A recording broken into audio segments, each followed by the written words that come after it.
আমি দেখিনি 1952 সাল, আমি দেখিনি 1971 সাল, আমি দেখিনি 1989 সাল।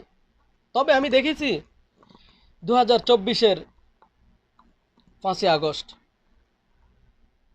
এটা এটা আমার জন্য সৌভাগ্য। অনেক গল্প শুনেছি মুক্তিযুদ্ধের মুক্তিযোদ্ধাদের কাছ থেকে। অনেক গল্প শুনেছি, অনেক গল্প পড়েছি 1952 সালের ভাষা আন্দোলনের।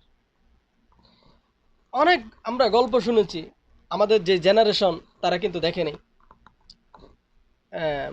স্বৈরাচার এরশাদের কাহিনী। নূর হোসেন নামের একজন ওখানে মারাও গিয়েছে, ওনার গায়ে লেখা ছিল স্বৈরাচার নিপাত যাক, গণতন্ত্র মুক্তি পাক।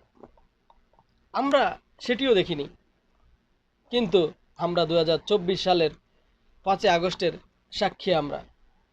আমরাও গল্প করে বলতে পারবো যে আমরা 1952 সাল দেখিনি তো কি হয়েছে, আমরা 1971 সাল দেখিনি তো কি হয়েছে, আমরা 1989 সাল দেখিনি তো কি হয়েছে, আমরা 2024-এর গণ অভ্যুত্থান দেখেছি, স্বৈরাচার পালিয়ে যেতে দেখেছি। এটা তো আমরা গর্ব করে বলতেই পারি আমাদের পরবর্তী জেনারেশনদেরকে।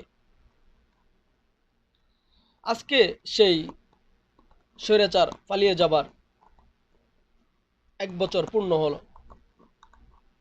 আমরা এখন স্বাধীন, আমরা স্বাধীনভাবে কথা বলতে পারতেছি, স্বাধীন দেশে বসবাস করতেছি। এটাই আসলে অনেক বড় ব্যাপার। ধন্যবাদ সবাইকে।